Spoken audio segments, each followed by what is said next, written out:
ஹரே கிருஷ்ணா ஹரே கிருஷ்ணா கிருஷ்ண கிருஷ்ணா ஹரே ஹரே ஹரே ராம ஹரே ராம ராம ராம ஹரே ஹரே. ஹரே கிருஷ்ணா. பக்தர் எல்லாருக்கும் இனிமையான மாலை வணக்கம். இன்றைய சத்சங்க வகுப்புல வந்து கலந்துட்டு இருக்கிற எல்லா பக்தர்களுக்கும் என்னுடைய பணிவான நமஸ்காரம். ரொம்ப நாளுக்கு அப்புறம் பக்தர்களை சந்திக்கிறது ரொம்ப சந்தோஷமா இருக்கு. ஆனா 2 முறை வந்து நாம சங்கீர்த்தன் ப்ரோ பார்க்க முடியல. அவங்க யாத்திரை போயிட்டாங்க. மேபி நெக்ஸ்ட் டைம் மீட் பண்ணும். ஸோ இன்னைக்கு பகவத்கீதையில் நாம் படித்த ஸ்லோகம் 8வது அத்தியாயம். 8வது அத்தியாயம் வந்து பகவானை எப்படி அடையிறது அப்படின்னு அவரே சொல்லித்தரு. பகவானை அடைவதற்கான வழி என்ன, இறக்கும் தருவாயில் ஒருத்தர் எப்படி இருக்கணும். அர்ஜுனன் ஒரு 7-8 கேள்வி கேட்கிறார் பகவான். இந்த 8 கேள்வி எல்லாமே நம்மளுடைய நன்மைக்காக தான். ஏன்னா அர்ஜுனன் ஆல்ரெடி ஒரு தன்னை உணர்ந்த ஆத்மா. அவர் பகவானுடைய நித்தியமான சேவகர் ஒருவர். அவருக்கு இந்த சந்தேகங்கள் இல்லை. அவர் மூலமா நமக்கு அதுக்கான பதில். கிம் தத் பிரம்மம் கிம் அத்யாத்மம் கிம் கர்ம புருஷோத்தமா அதிதெய்வஞ்ச கிம் புரோக்தம் அதியஜ்யம் கிம் உச்சதே. பிரம்மம் என்பது என்ன, பரமாத்மா என்பவர் யார், அவர் இந்த உடலில் எங்கு வசிக்கிறார், அப்புறம் கர்மம் அதாவது பலநோக்கு செயல்கள் தான் என்ன, அதுக்கப்புறம் மரணத்தின் தருவாயில ஒருத்தர் என்ன செய்யணும், இப்படின்னு ரொம்ப முக்கியமான கேள்வி. இந்த கேள்வியிலிருந்து தான் மனித வாழ்க்கையை தொடங்குது. வேதாந்த சூத்திரப்படி வேதாந்த சூத்திரத்தின் முதல் வாக்கியமே வந்து அதாவது பிரம்ம ஜிக்ஞாசா, பிரம்மம் என்பது என்ன அப்படின்னு கேள்வி தொடங்குது. பிரம்மம்னா என்னது, பிரம்மம் பிரம்மம் சொல்றாங்களே, பிரம்மம்னா என்னது, பிரம்மம்னா நித்தியமானது. பிரம்மம் என்றால் நித்தியமானது, பிரம்மம் என்றால் அழிவற்றது, பிரம்மம் என்றால் ஆன்மீகமானது. பிரம்மம் என்றால் நித்தியமானது, பிரம்மம் என்றால் அழிவற்றது, பிரம்மம் என்றால் ஆன்மீகமானது. அந்த பிரம்மம் தான் எல்லாத்துக்கும், எல்லாமே அந்த பிரம்மத்துல தான் தோன்றுறதா வேதாந்த சூத்திரம் சொல்லுது. வேதாந்த சூத்திரத்துல பிரம்மத்திட்ட தான் எல்லாம் தோன்றுது.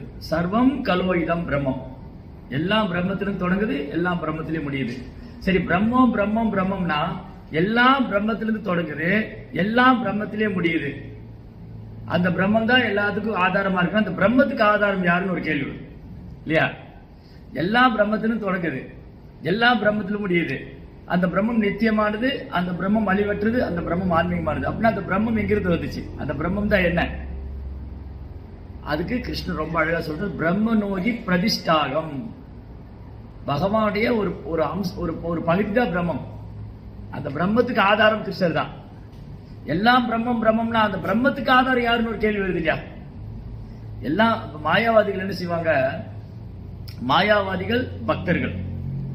அதாவது ஆன்மீக பாதையில 2 தரப்பாட்ட ஆன்மீகவாதிகள் இருக்காங்க. ஆன்மீக பாதையில 2 வகைப்பட்ட ஆன்மீகவாதி. ஒருத்தர் வந்து மாயாவாதி, இன்னொருத்தர் பக்தர்கள்.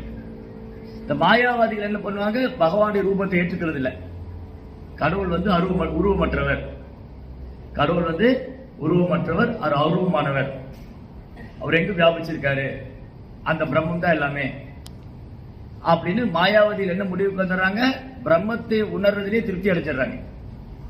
அப்ப பாகவதம் என்ன சொல்லுதுன்னா, இந்த கடவுளை வந்து 3 விதமா உணரலாம்னு சொல்லுது. 3 விதமா கடவுளை உணரலாம். பிரம்மமாவும் உணரலாம், பரமாத்மாவும் உணரலாம், பகவானாவும் உணரலாம். வதந்தி தத் தத்துவவிதஸ் தத்துவம் யஜ்ஞானம் அவ்யயம் பிரம்மேதி பரமாத்மேதி பகவான் இது சப்தே.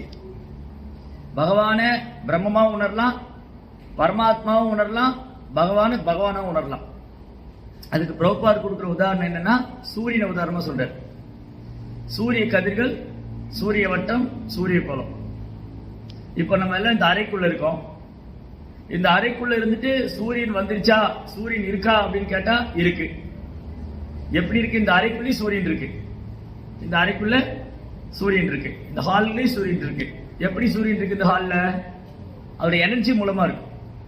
அதோட எனர்ஜி என்னது, ஹீட் அண்ட் லைட்.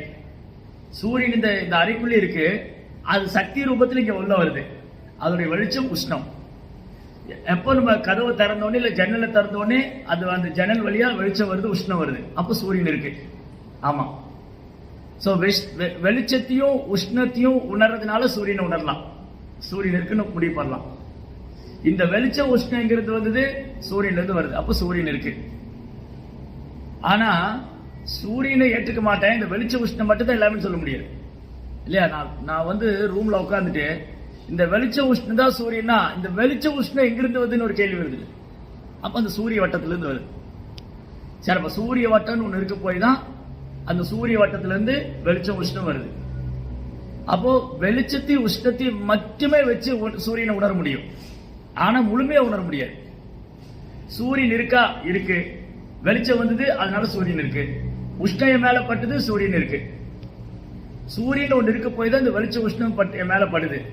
அதனால நான் என்ன முடிவு பண்ணிடுறேன், இந்த வெளிச்ச உஷ்ணம் தான் சூரியன் முடிவு பண்ணிடுறேன். நான் இந்த அறையை விட்டு வெளியில போல, இந்த அறையை விட்டு வெளியே போகாம ஒரு குறுகிய வட்டத்துக்குள்ள உட்கார்ந்துக்கிட்டு இந்த வெளிச்ச உஷ்ணம் தான் சூரியன் முடிவுக்கு வந்துடுறேன். அதை கூட சூரியனை உணர்றதுக்கான ஒரு முறைதான், ஆனா அது முழுமையானது இல்லை. அப்ப அடுத்த கேள்வி என்ன வரணும், இந்த வெளிச்ச உஷ்ணம் எங்கிருந்து வருதுன்னு வரும். அது அறையை விட்டு வெளியில வரணும். அறையை விட்டு வெளியில வந்துட்டா அந்த சூரிய வட்டம் தெரியும். ஓ, இந்த சூரிய வட்டத்துல தான் வெளிச்ச உஷ்ணம் வருது. ஆனா அதுவும் முழுமையானது இல்லை. சூரிய வட்டத்தை உணர்றதுனாலேயே சூரியனை முழுமையா உணர்ந்துடாது. அந்த சூரிய கோள் எப்படி இருக்கும், அந்த சூரிய கோளை ஆளக்கூடிய அதிபர் யாரு, அவருக்கு பகவானுக்கு என்ன சம்பந்தம் இருக்கு, இந்த சூரிய கிரகத்தில் உயிர்வாளிகள் வாழ முடியுமா, அந்த கோள் எப்படி இருக்கும், அது எப்படி இயங்கிட்டு இருக்கு, இதை பற்றிய முழுமையான அறிவு தான் சூரியனை முழுமையா உணர்வு இல்லையா? சூரிய கோளை பற்றியும் அது ஆளும் தேவதை பற்றியும் முழுமையா அறிந்துகிறது தான் சூரியனை முழுமையா அறிவு. அதே போலதான் இங்க காணக்கூடிய எல்லாத்திலையும் பகவான் இருக்காரு. ஆமா, இருக்காரு. பகவான் இல்லாத இடமே இல்லை. அவர் எல்லா பக்கம் வியாபிச்சிருக்காரு. சூரியன் எப்படி தன் சக்தி மூலமா எல்லா பக்கம் வியாபிச்சிருக்கோ அது மாதிரி அனைத்தும் பிரம்மத்துக்குள்ள இருக்கு. சோ பகவான் தன்னுடைய தோன்றா உருவத்துல, பகவான் கிருஷ்ணர் வந்து தன்னுடைய தோன்றா உருவத்துல எல்லா பக்கம் வியாபிச்சிருக்காரு. ஏன்னா எல்லாமே அவர்கிட்ட தான் தோன்றுது. எப்படி பிரம்மத்திலிருந்து எல்லாம் தோன்றுதுன்னா எல்லாம் கிருஷ்ணாட்டு தான் தோன்றுது. அதனால இந்த பிரபஞ்சத்தை பார்க்கும்போது அதுக்குள்ள கிருஷ்ணரை பார்க்கலாம். இந்த பௌதிக உலகம் கிருஷ்ணனுடைய பௌதிக சக்தி, நிலம், நீர், நெருப்பு, காற்று, ஆகாயம். தண்ணி குடிக்கும் போது கிருஷ்ணர் உணரலாம். இந்த சுவை வந்து கடவுள் தான் சுவை கொடுத்திருக்காரு. மண்ணின் மனம், ரசோகமக்ஷு கௌந்தேய பிரபாம்சி சசிசூரியோ, சந்திர சூரிய வெளிச்சம், தண்ணீர் சுவை, மண்ணின் மனம், இதெல்லாமே கிருஷ்ணாட்டு இருந்தவர். அப்ப இந்த சக்திகளை பார்க்கும்போது இந்த சக்திகள் மூலமா இறைவன் இருக்காருன்னு உணரலாம். கடவுள் இருக்கிறது இந்த மாதிரி அதிசயம் நடக்குது. ஆனா இது முழுமையான உணர்வாகாது. அந்த சக்தியினுடைய சக்திமான் யாரு, சக்தி எல்லாம் இவ்வளவு வெளிப்படுது. அப்ப சக்திமான் யாருன்னு கண்டுபிடிக்கும், அந்த வேர் கண்டுபிடிக்கும். அதனால ஒரு சிலர் என்ன பண்ணிடுறாங்க, இந்த மாயாவாதிகள் அவங்க எல்லாம் பிரம்மத்தோட திருப்தி அடைச்சிடுறாங்க. ஏன் பிரம்மத்தோடு திருப்தி அடைகிறாங்கன்னா அவங்களுடைய குறிக்கோள் என்ன, அந்த பிரம்மத்தோட ஒன்னாயிரணும். அந்த பிரம்மத்தோட ஒன்னாயிரணும் குறிக்கோள். ஏன்னா கிருஷ்ணா பிரம்மம், அதாவது கடவுள் பிரம்மம், நானும் பிரம்மம் தான், நம்மளும் பிரம்மம் தான், நம்ம எல்லாருமே பிரம்மம் தான். நம்ம இந்த உடல் கிடையாது. இந்த விஷயத்துல மாயாவாதி ஏத்துக்கிறாங்க. எஸ், இந்த ஒரு விஷயத்துல எல்லா ஆன்மீகவாதிகளும் தெளிவா இருக்காங்க. நாம இந்த உடம்பு இல்ல, ஆத்மா. எல்லா ஆன்மீகவாதியும், அது யோகியோ ஞானியோ பக்தர்களோ எல்லாம் எந்தெந்த ஆன்மீகவாதி இருக்காங்களோ அந்த ஆன்மீகவாதிகளை இந்த ஒரு விஷயத்துல தெளிவா இருக்காங்க. நம்ம இந்த உடம்பு இல்ல, ஆத்மா, நம்ம பிரம்மம், அகம் பிரம்மாஸ்மி. ஆனா பிரச்சனை என்ன ஆயிடுதுன்னா, இந்த பிரம்மம் அந்த பிரம்மம் ஒண்ணுங்கிறது தான் பிரச்சனை. அங்கதான் பிரச்சனை வருது. மாயாவாதி என்ன நினைக்கிறாரு, நானும் பிரம்மம், கடவுளும் பிரம்மம். இப்ப நான் உணரல, அதனால இந்த உலகத்தில் இருக்கிறேன். அதை உணர்ந்துட்டேன்னா அப்ப நானும் இந்த உடலை விட்டா நானும் அந்த பிரம்மம் ஒன்னாயிருவோம். அதுக்கப்புறம் வேற வேற பிரம்மம் எல்லாம் ஒண்ணுதான். இதுதான் மாயாவாதியோட பிரச்சனை. மாயாவாதிகளுக்கு என்ன ப்ராப்ளம்னா இதுதான். இந்த உடலை விட்டா அவங்க கடவுளோடு ஒன்னாயிரலாம் நினைக்கிறாங்க, பிரம்மத்தோடு ஒன்றாயிரம். யோகிகள் என்ன பிரச்சனை, அவங்க பரமாத்மாவோடு ஒன்னாகணும். நான் ஜீவாத்மா, கடவுள் பரமாத்மா, இந்த உடல் விட்டா இந்த ஆத்மா அந்த ஆத்மாவோடு ஒன்னாயிரும், அது அப்புறம் எல்லாம் ஒரே ஆத்மா தான். இது அவங்களுடைய. ஆனா பக்தர்களுக்கு பூர்ணமான அறிவு இருக்கு. பிரபுபாவுடைய கருணையால வைஷ்ணவ ஆச்சாரியரை பின்பற்றதுனால நமக்கு பிரம்மம், பரமாத்மா, பகவான்றது எப்படின்னு வித்தியாசப்படுத்தி பார்க்க முடியும். இப்போ உதாரணத்துக்கு ஒரு மாயாவாதிக்கு வந்து பிரம்மத்தை மட்டும்தான் உணர முடியும், அது முழுமையா உணர முடியாது. ஒரு மாயாவாதி வந்து பிரம்மத்தை ஆராய்ச்சி பண்ணிட்டே போலாம். சாஸ்திரங்களை படிச்சு படிச்சு படிச்சு பிரம்மம் நித்தியமானது, அழிவற்றது, ஆன்மீகமானது, அது எங்கும் வியாபிச்சிருக்கு. ஆனாலும் அதை முழுமையா உணர முடியாது. ஒரு யோகி வந்து பரமாத்மாவை தியானம் பண்ணிக்கிட்டே போலாம், ஆனா அதுல அவங்க முழுமை அடைய முடியாது. ஆனா பக்தர்களை பொறுத்த வரைக்கும் பகவான் தான் பிரம்மமாவும் இருக்காரு, பகவான் தான் பரமாத்மாவா இருக்காரு, அவர் தான் முழுமுதற் கடவுளா இருக்காங்கிறது ஃபுல் நாலேஜ், முழுமையான உணர்வு. இந்த பிரம்மத்துக்கு ஆதாரம் பகவான் தான் சொல்றாரு, பிரம்ம நோகி பிரதிஷ்டாகம். அந்த பிரம்மத்துக்கு ஆதாரம் நான் தான் பகவான் சொல்றாரு. பரமாத்மா அவர் தான் இல்லையா? என்ன சொல்றாரு? சர்வச்சாகம் ஹிருதி சன்னிவிஷ்டோ மத்தர் ஸ்மிருதி ஞானம் உபவனம். நான் ஒரு உயிர்வாழ் இடத்திலையும் பரமாத்மாவா இருக்கேங்கிறார். ஈஸ்வர சர்வபூதானா ஹிருதேசி அர்ஜுன திஷ்டதி. அர்ஜுனா, நான் ஒரு ஜீவராஜ் இதயத்திலையும் பரமாத்மாவா இருக்கேங்கிறார். அதுக்கப்புறம் நான் தான் முழுமுதற் கடவுள், மத்த பரதரம் நான் அந்நியத் கிஞ்சிதஸ்தி தனஞ்சியா, என்னை விட உயர்ந்த ஒரு உண்மையே இல்லைட்டு. மத்த பரதரம் நான் அந்நியத். கிருஷ்ணன் என்ன சொல்றாரு? என்னை விட ஒரு உயர்ந்த உண்மையே இல்லை, எல்லாம் என்னையே சார்ந்து இருக்கு. நூல்ல முத்துக்கள் போட்டிருக்கிற மாதிரி பார்க்கும்போது முத்து அழகா தெரியும், ஆனா அதுக்கு பின்னாடி ஒரு நூல் இருக்கு, அந்த நூல்ல ஜாயின் பண்ணிருக்கு. அந்த நூலில முத்து நிக்காது. நம்ம துளசி மாலை போட்டிருக்கோம், இந்த துளசி மாலைக்குள்ள ஒரு நரம்பு மாதிரி ஒரு நூல் இருக்கு, அதான் இந்த துளசி மணிகளை பிடிச்சிக்கிட்டு இருக்கு.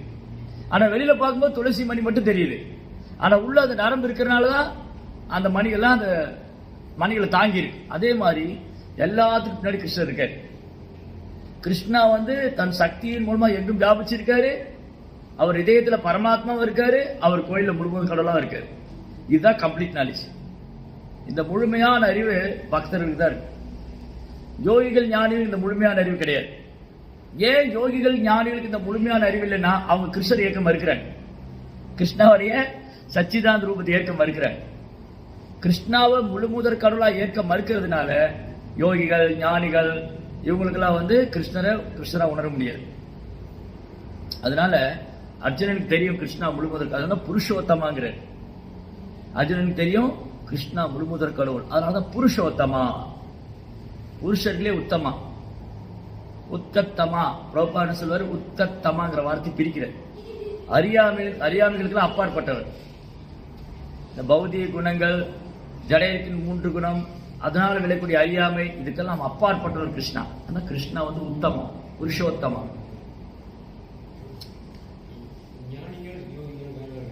ஆமா, ஞானிகள் வேற யோகிகள் வேற. யோகிகளுடைய நிலை என்னன்னா, யோகிகள் வந்து அஷ்டமா சித்தி அடையணும் விரும்புவாங்க. யோகி என்ன பண்ணுவார்னா, ஒரு தனி இடத்துல போய் 6ஆம் அத்தியாயத்தில் சொல்றார் கிருஷ்ணா. 6ஆம் அத்தியாயத்துல ஒரு யோகி தனி இடத்துல போய் ரொம்ப உயர்வா இருக்கக்கூடாது, ரொம்ப தாழ்வா உட்காரக்கூடாது, ரொம்ப குனிஞ்சிருக்கூடாது, ரொம்ப நிமிர்ந்து இருக்கக்கூடாது, பத்மாசத்துல உட்காந்துட்டு கண்ணை ரொம்ப முழுசா மூடி இருக்கக்கூடாது, ரொம்ப திறந்திருக்கக்கூடாது, நாசி நீச்சல் மூக்கினுடைய நுனி பாகத்தை பார்க்கணும். அப்படி வந்து அவரு தர்மப்புல்ல போட்டு அது மேல உட்காந்துட்டு அவர் தியானம் பண்ணுவார். சோ ஒரு ஞானி என்ன பண்ணுவாரு, இந்த மாதிரி பல வருஷம் தியானம் பண்ணும். அந்த தியானம் வந்து 7th ஸ்டேஜ். சோ ஃபர்ஸ்ட் என்ன பண்ண ஒரு யோகி, யோகா அப்படின்னு சொன்னாலே யோக இந்திரிய சம்யமா, யோகம்னாலே மனதையும் புலன்களை கட்டுப்படுத்துறதுதான். யோகானா இறைவனோடு இணையிறது, இறைவனோடு கனெக்ட் பண்றது, கனெக்டிங். யோகா மீன்ஸ் விஜயதே இது யோகா, கிருஷ்ணரோட கனெக்ட் பண்ணணும். அதனாலதான் ஒரு எதெல்லாம் கிருஷ்ணரோடு சம்மந்தப்படுறதுக்கு யோகம்னு பேர். செய்யற கர்மா மூலமா கிருஷ்ணரோடு சம்மந்தப்பட்ட அது கர்மயோகம். நம்ம செய்யக்கூடிய செயல் இருக்கு இல்லையா, அந்த செயலை வந்து கிருஷ்ணரோடு சம்மந்தப்படுத்தினா அது கர்மயோகம். ஞானம் வந்து கிருஷ்ணரை அடைவதற்காக, கடவுளை உணர்றதுக்காக ட்ரை பண்ண அது ஞான யோகம். அஷ்டமா சித்திகள், அந்த அஷ்டாங்க யோகம், அது பண்ணும்போது அது அஷ்டாங்க யோகம்.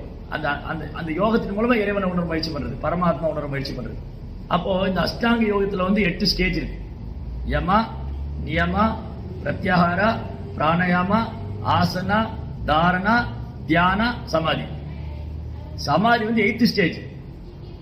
7th ஸ்டேஜ் தியானம். அந்த 7ஆம் நிலை தியானத்துக்கு போன ஃபர்ஸ்ட் யமா நியமா. யமா நியமானா எப்ப சாப்பிடணும், எப்ப சாப்பிடக்கூடாது, எவ்வளவு சாப்பிடணும், எப்ப தூங்கணும், எல்லாமே மிதமா பண்றது. அதான் கிருஷ்ணர் சொல்றாரு 6ஆம் அத்தியாயத்துல. என்ன சொல்றாரு?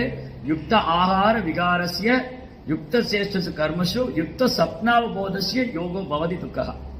உணவு, உறக்கம், உழைப்பு, கேளிக்கை, இது 4 மிதமா வச்சுக்கலாம் யோகியாக முடியாது. இது அளவுக்கு அதிகமாக கூடாது, குறையவும் கூடாது, அப்படியே பேலன்ஸ்டா இருக்கும். அப்பதான் ஒரு யோகியாக முடியும். அவர் பிராக்டிஸ் பண்ற யோகத்தின் மூலமா கிருஷ்ணனுடைய கனெக்ட் ஆனா அது எந்த ரீதியில பிராக்டிஸ் பண்றாரோ, கர்மா எடுத்துட்டு அந்த கர்ம நான் பற்று இல்லாம செய்யறேன்னா ஒரு கர்மயோகி. ஒரு செயல் பண்ணக்கூடிய செயலை பற்று இல்லாம செஞ்சா ஒரு கர்மயோகி, வித்தவுட் அட்டாச்மெண்ட். அதுக்கப்புறம் சாஸ்திர விசாரணை பண்ணிட்டே தான் ஞான யோகி. சாஸ்திர விசாரணை பண்ணிட்டே இருந்தா சாஸ்திரம் படிச்சுட்டே இருக்காரு, பிரம்மம் என்ன ஆராய்ச்சி பண்ணிக்கிட்டே இருக்காரு, அவர் ஞான யோகி. அப்புறம் பரமாத்மா தியானம் பண்ணிட்டே இருந்தா அவர் யோகி, அஷ்டாங்க யோகி, தியான யோகி. ஸோ பக்தி யோகியோட ஸ்பெஷாலிட்டி என்னன்னா பாருங்க, ரொம்ப அழகா பக்தி யோகியோட ஸ்பெஷாலிட்டி. இப்போ அஷ்டாங்க யோகத்தை எடுத்து ஒரு யோகமா பார்த்துட்டு வரலாம். ஒரு யோகத்துல ஏன் பக்தி யோகம் பெஸ்ட்னு கிருஷ்ணா சொல்றாரு.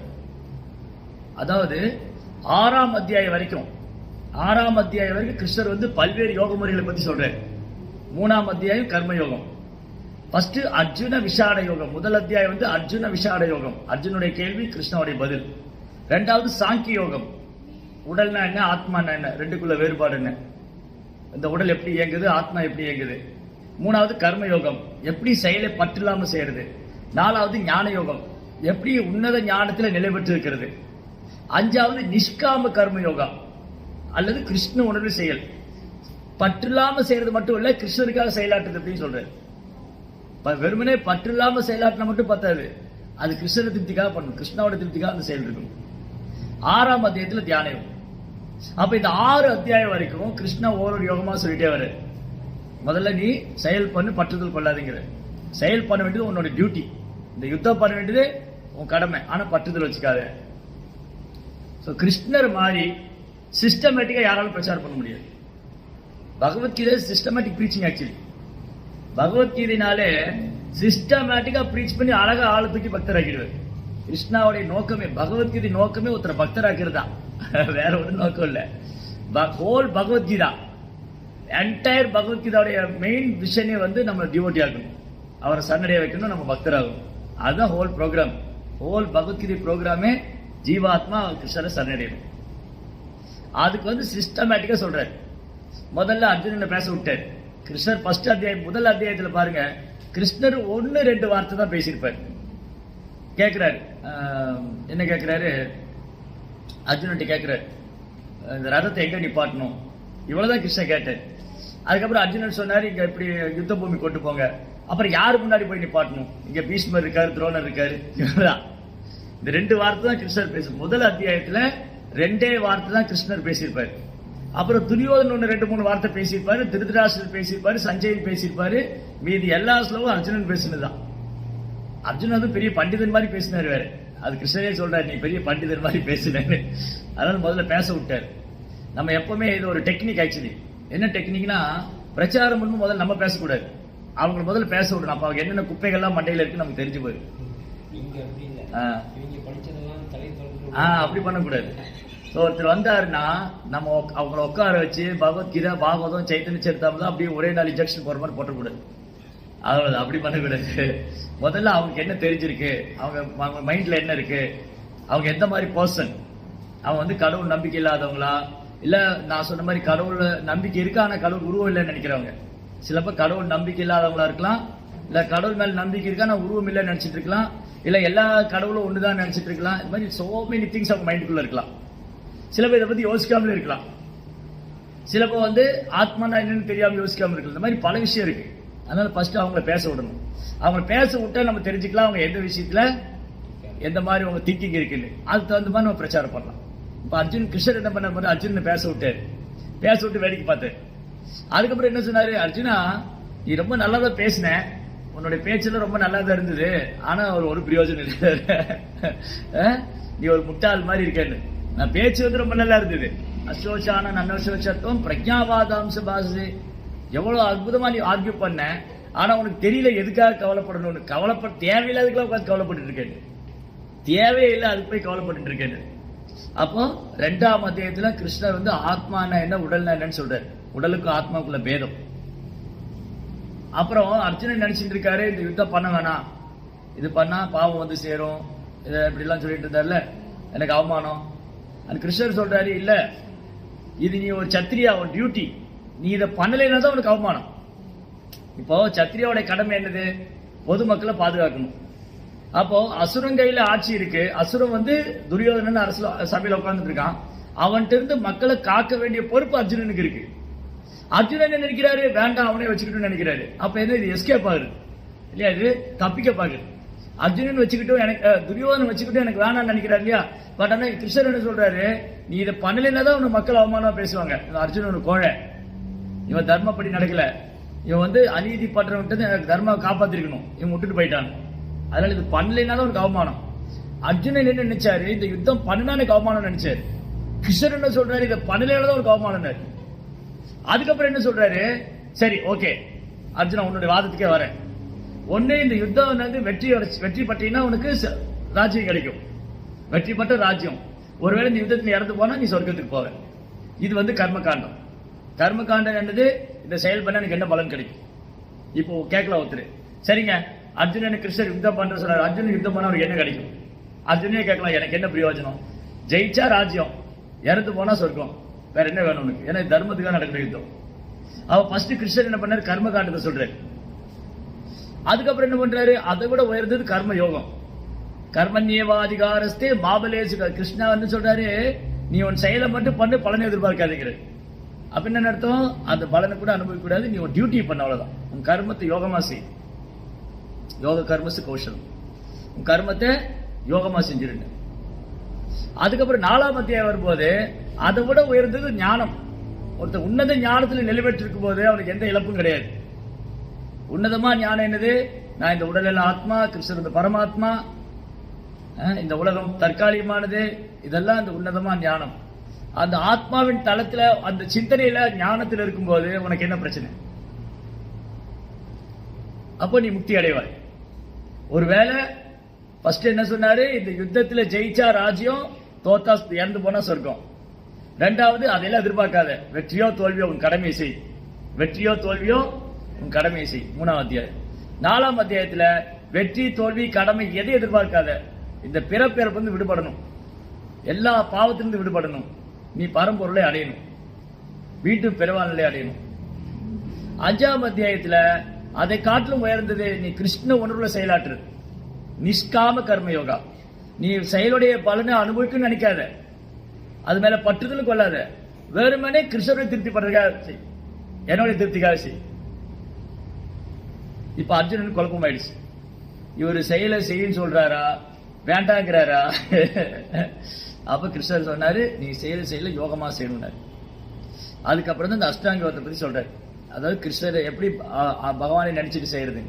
அப்ப அந்த யோகம் வந்து அர்ஜுனனுக்கு கஷ்டமா இருக்கு, ஏன்னா அது அவ்வளவு ஈஸி இல்லை.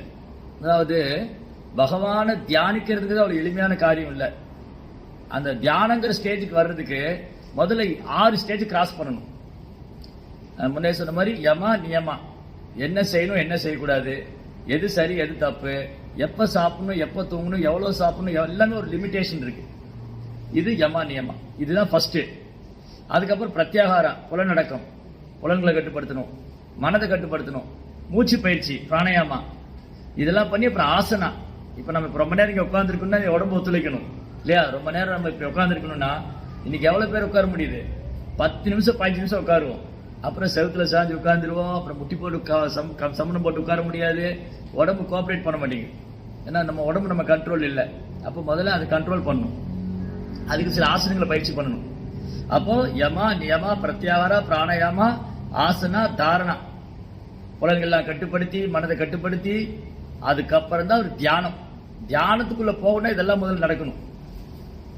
அதுக்கப்புறம் அந்த தியானத்துல பக்குவமாகும் போது சமாதி, சமாதி ஸ்டேஜ்.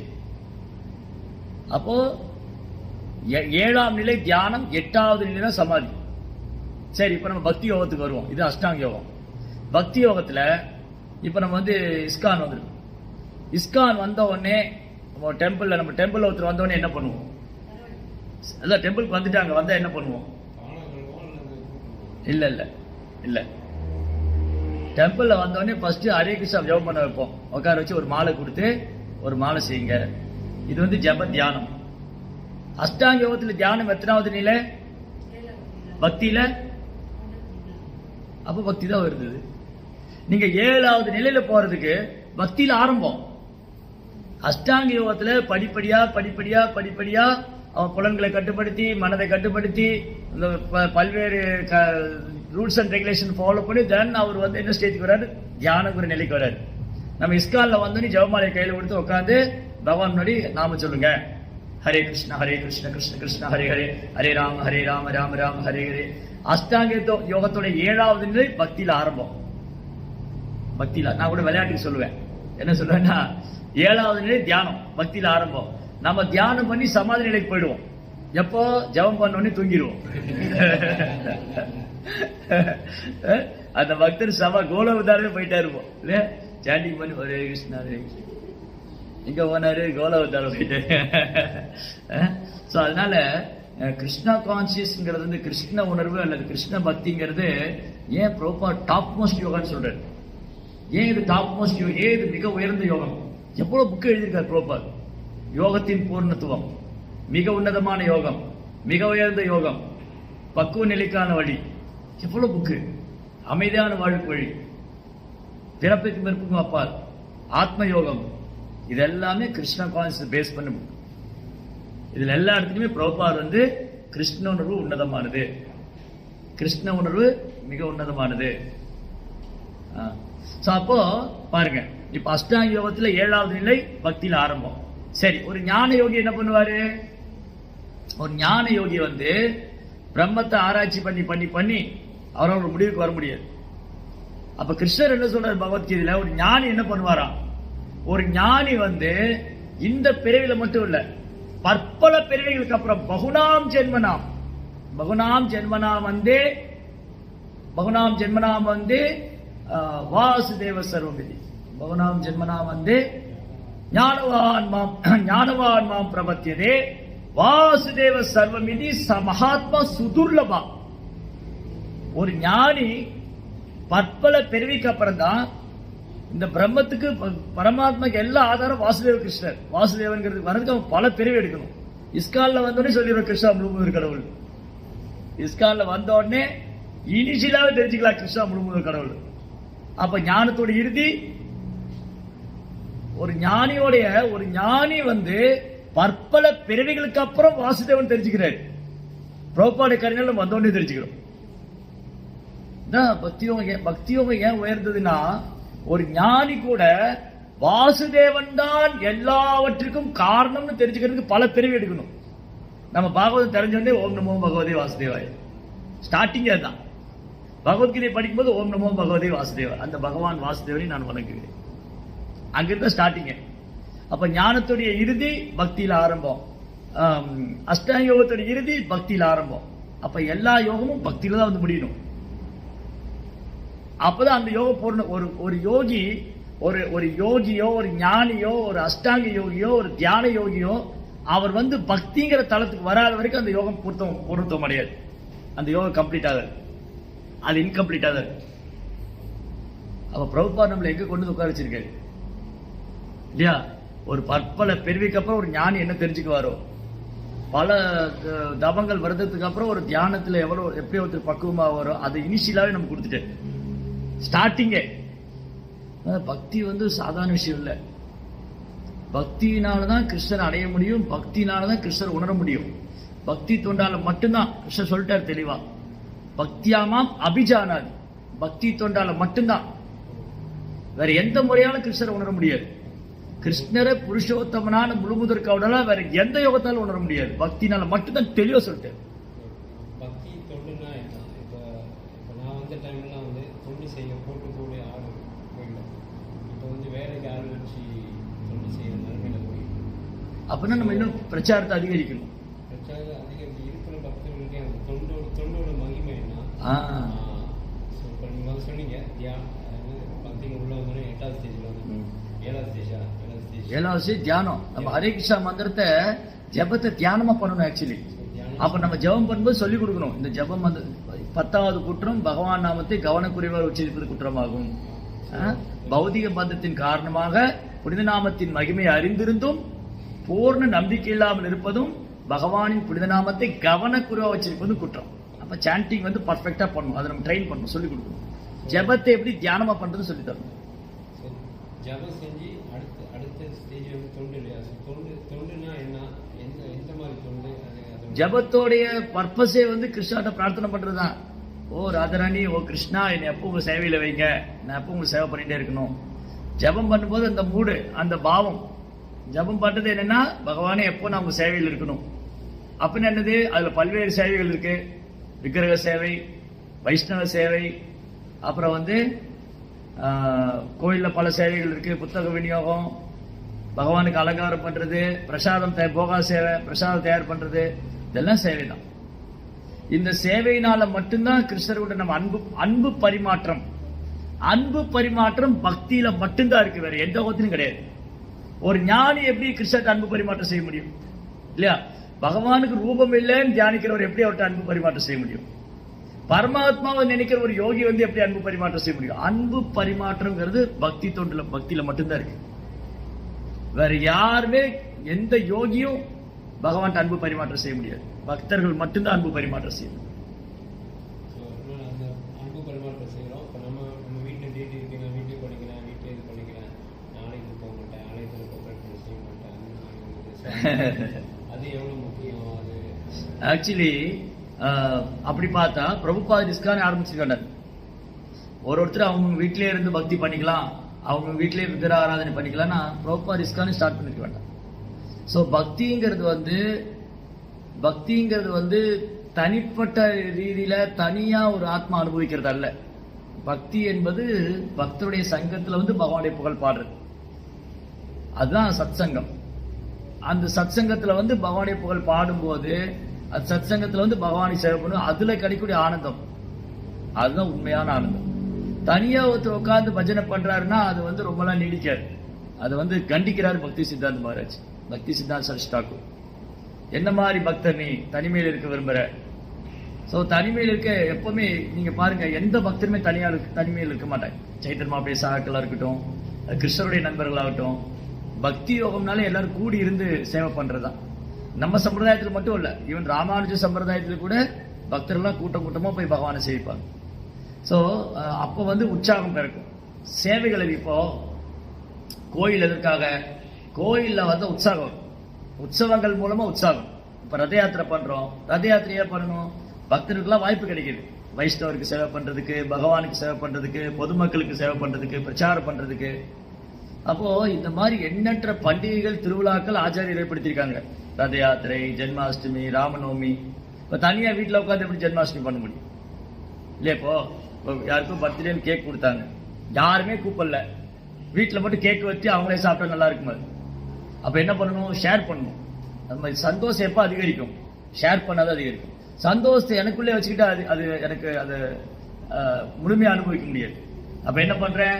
என் குழந்தைக்கு பர்த்டே, எல்லா பக்தர்களையும் கூப்பிட்டு பிரசாதம் கொடுத்து என் குழந்தைய ஆசீர்வாதம் பண்ணுங்க, பிரார்த்தனை பண்ணுங்க. அப்போ சந்தோஷம். அது முடிச்சதுக்கு அப்புறம் ரொம்ப கஷ்டம்.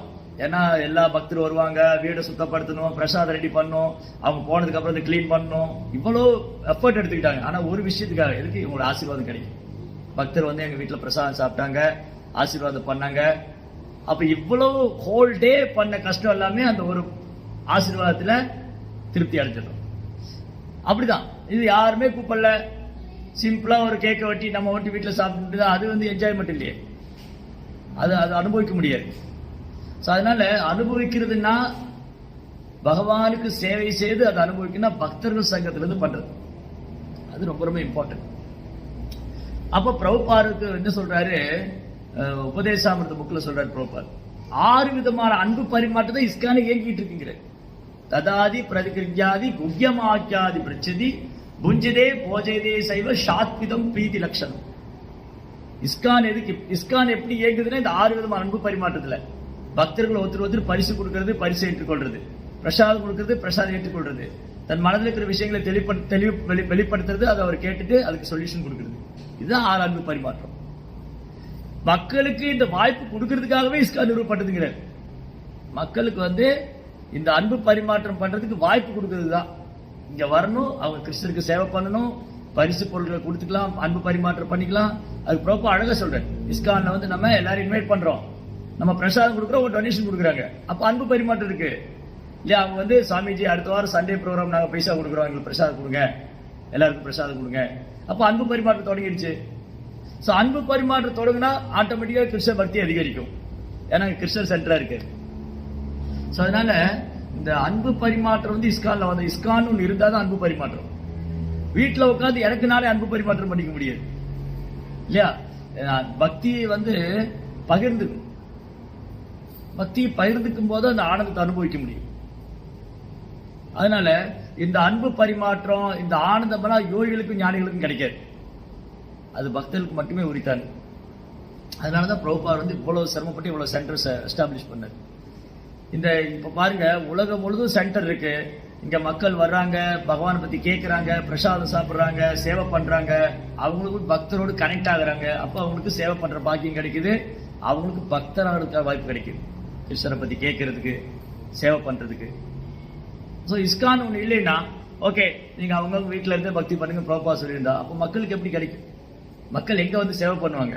யார்கிட்ட அன்பு பரிமாற்றம் பண்ணுவாங்க? எப்படி கிருஷ்ணரை பத்தி தெரிஞ்சுக்குவாங்க? அவங்களுக்கு போறதுக்கான இடம் என்ன?